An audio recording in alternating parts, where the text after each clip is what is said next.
स्वागत है आप सभी लोगों का हिस्ट्री ऑप्शनल आंसर राइटिंग की इस कक्षा में या इतिहास वैकल्पिक विषय के उत्तर लेखन की इस परीक्षा में।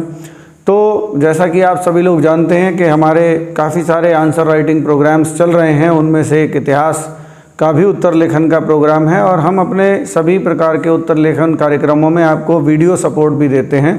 जो प्रश्न ऐसा प्रश्न होता है जो विद्यार्थी लिख नहीं पाते, जो समझ नहीं पाते पूरी तरह से, वहाँ पर हम जो है इस तरीके का वीडियो सपोर्ट देते हैं। तो आज जिस प्रश्न के लिए हम यहाँ पर आए हैं, जैसा कि आपको थंबनेल से पता लग रहा होगा, तो वो प्रश्न जो है एक बार मैं आपको फिर से पढ़ करके सुना देता हूँ।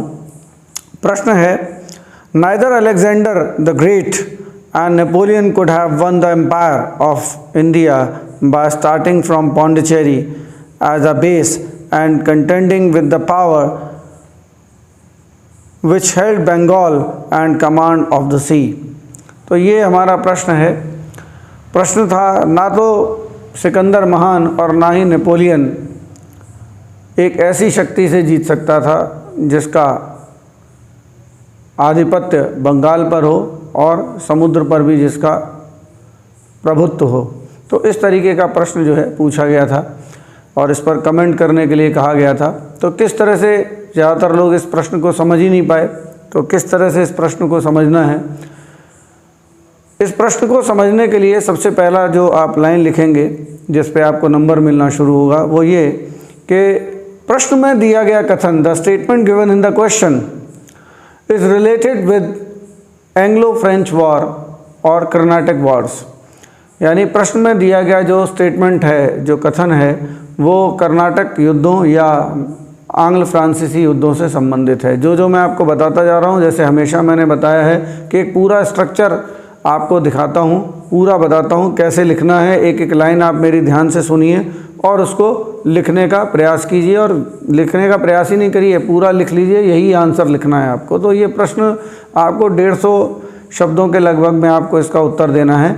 बस परीक्षक इस तरीके के प्रश्न पूछ करके आपका इंटेलेक्चुअल और डीप स्टडी देखना चाहता है कि आप कितना, आपने जो पढ़ाई करी है अपने ऑप्शनल विषय की, वो कितने डीप में की है। तो पहला जो इंट्रोडक्शन है वो इस तरह से दिया जाएगा जैसे मैंने आपको बताया। इस तरह से आप इसका इंट्रोडक्शन देंगे सबसे पहले। फिर अगली लाइन हम जो लिखेंगे वो किस तरह से लिखेंगे, हमने ये बता दिया कि भाई इससे पहले लाइन पर जो है आपसे परीक्षक या जो आपकी कॉपी जांच रहा होगा वो खुश हो जाएगा कि इस व्यक्ति ने, इस विद्यार्थी ने प्रश्न में जो दिया गया स्टेटमेंट है उसको बड़े अच्छे से समझ लिया कि ये किससे संबंधित है, एंग्लो फ्रेंच वॉर से संबंधित है, आंग्ल फ्रांसीसी युद्धों से। अब आगे क्या लिखेंगे हम लोग, देखिए। तो अब सबसे पहले मैं आपको बताता हूँ कि इसमें तोड़ना क्या है, कहाँ से आपको तोड़ना है। तो पहली बात उसने क्या की है, नाइदर अलेक्जेंडर द ग्रेट, ठीक है, अभी आप इसको छोड़ दीजिए, नॉर नेपोलियन, इसको भी छोड़ दीजिए। आगे देखते हैं हम क्या कहता है वो, have won the empire of India, Bharat के साम्राज्य को जीता होता, कब,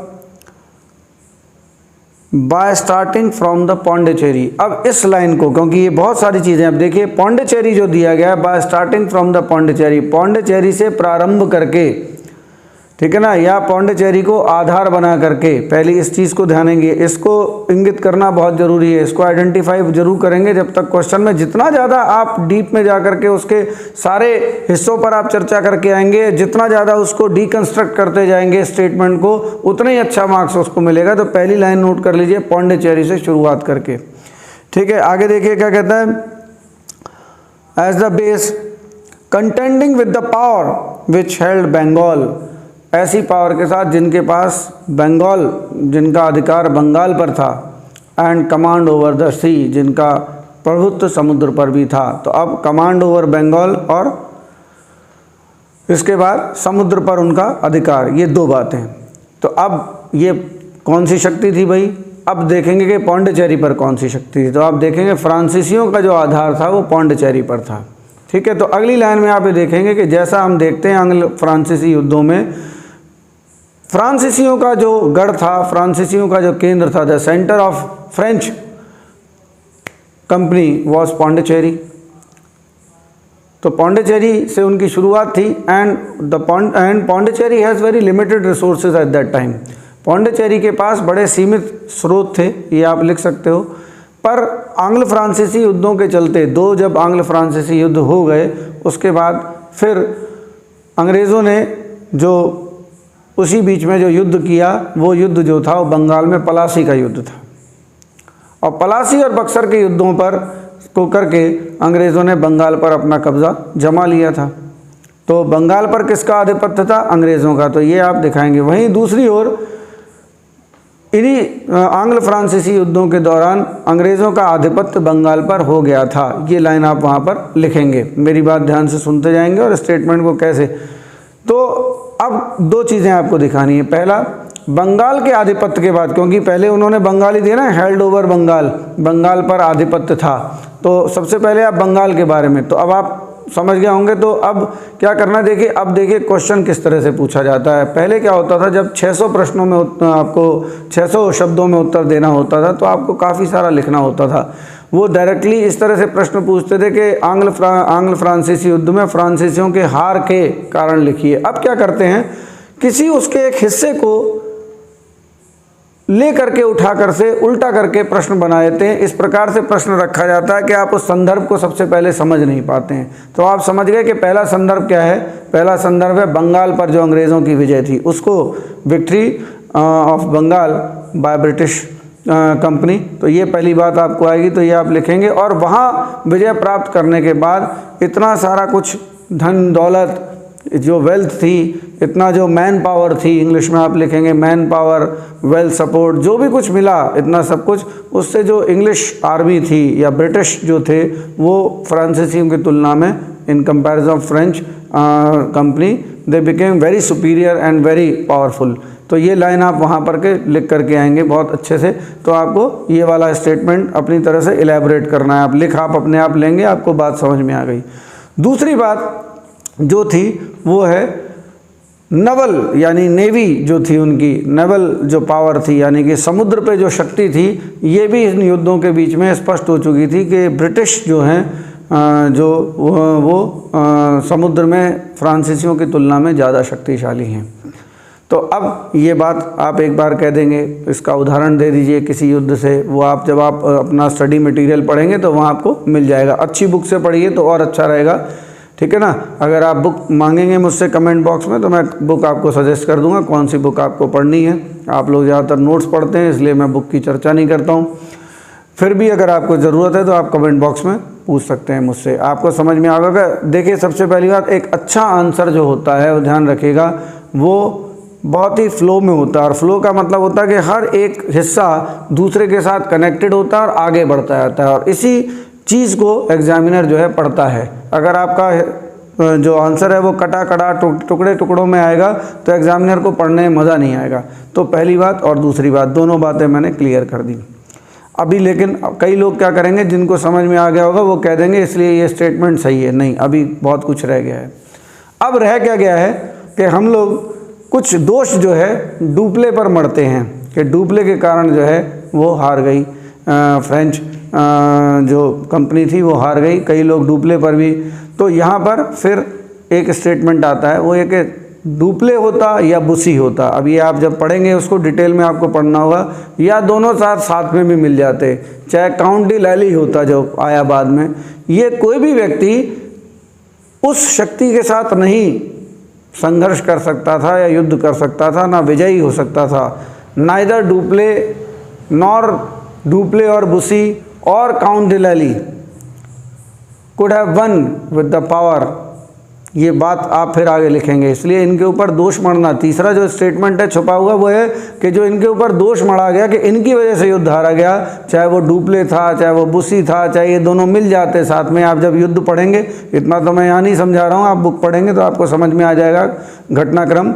लेकिन मैंने आपको बता दिया, ये कोई भी व्यक्ति, और अगर काउंट डी लैली भी था, कोई भी होता, तो इस शक्ति से ऐसी स्थिति में जब वो बंगाल की अकूत संपदा को, जो इतनी अबंडेंस में जो वेल्थ थी, अबंडेंट वेल्थ और man power which they have gain from Bengal, तो no one can could have won with such kind of power just like britishers. तो इन दैट केस अब कहेंगे, hence we can say that, और it has been rightly said by Vincent Arthur Smith. अब आप end करेंगे अपना, it has been rightly said by Vincent Arthur Smith. तो इस अतः विंसेंट आर्थर स्मिथ ने सही कहा है कि ना तो सिकंदर महान और ना ही नेपोलियन पौंडीचेरी के आधार को लेकर के एक ऐसी शक्ति से युद्ध कर सकता था और जीत सकता था जिसके पास बंगाल की शक्ति, बंगाल जिसके हाथ में बंगाल था और जिसका समुद्र पर भी प्रभुत्व था, यानी कि which held Bengal and had command over the sea. तो यहाँ पर आप इसको अंत कर देंगे। 150 शब्द मेरे बोलने में ही आपके हो गए, इससे ज़्यादा कुछ आपको लिखना नहीं है। जिसने ये 3 पॉइंट्स लिख दिए, फिर से दोहरा रहा हूँ, पहला जिस तरह से इंट्रोडक्शन शुरू करवाया था याद कर लीजिएगा, फिर उसके बाद दोनों के हिस्से बताने हैं, कौन पौंडीचेरी पर था, किसने बंगाल जीता था। तीसरे हिस्से पर आएंगे, बंगाल जीतने के बाद उनके पास देखिए फ्लो देखिए आंसर का, बिल्कुल समझते जाइए, फ्लो देखिए। जिन्होंने बंगाल जीत लिया था, बंगाल से उनको अकूत धन संपदा, abundant wealth and then man power, बहुत सारी मैन पावर जो उनके हाथ में लगी थी, इस वजह से वो बहुत ज़्यादा शक्तिशाली हुए थे। Then you will have to come on naval power यानी नेवी जो थी समुद्र में, वो बहुत ज़्यादा थी। फिर आप आएंगे डुप्ले और बुसी को और सबको प्रोटेक्ट करेंगे कि ये लोग ऐसी शक्ति से युद्ध कर ही नहीं सकते थे। और उसके बाद आप कहेंगे कि it has been rightly said.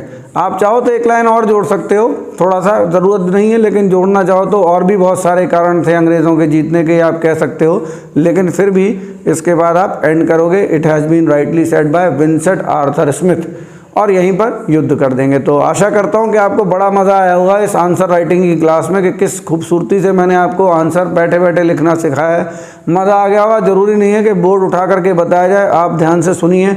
आपके अंदर आंसर राइटिंग की मैं एबिलिटी पैदा करना चाहता हूँ, ना कि आपको याद करा करके रटा करके लिखाना चाहता हूँ। जब आपकी समझ में डेप्थ आएगी, then only you will be able to combat with such kinds of difficult questions which have been given in optional. इसके अतिरिक्त जाते जाते एक जानकारी दे देता हूँ, हमारे जो कोर्सेज़ हैं वो चल रहे हैं। जीएस का मेंस आंसर राइटिंग कोर्स चल रहा है, इसके बाद हमारा हिंदी ऑप्शनल का आंसर राइटिंग का कोर्स चल रहा है, सोशियोलॉजी ऑप्शनल चल रहा है, public administration optional plus answer writing चल रहा है। तो इनमें से किसी भी कोर्स को यदि आप ज्वाइन करना चाहते हो तो जो दिए हुए नंबर आपके स्क्रीन पर दिखाई दे रहे हैं उन पे आप कांटेक्ट करके आप हमसे जुड़ सकते हो। और जो जुड़े हुए हैं, जो सुनते हैं, उनको बहुत बहुत धन्यवाद कि हमारे उत्साह को आप लगातार बढ़ाते रहते हैं। और एक और बात बता देता हूँ चलते चलते कि ये एक ऐसा कोर्स है जो हमने डिज़ाइन किया है कि जिसमें जितने लोगों ने भी ज्वाइन किया, लगभग 2 महीने से कोर्सेज चल रहे हैं, बहुत ही कम इक्का दुक्का लोगों ने क्विट किया है। They are all happy with us. सभी लोग बहुत खुश हैं जिस तरह से हम लोग मॉडल आंसर देते हैं रेगुलर, कॉपी जिस तरह से चेक करते हैं हम लोग रेगुलर, प्लस वीडियो सपोर्ट जो आपको मिलता है, this is all outstanding. So join us and get success in your examination. That's all in this video. Thank you very much for listening and giving us your precious time. चलते हैं, अगले video में फिर मिलेंगे, तब तक के लिए अलविदा।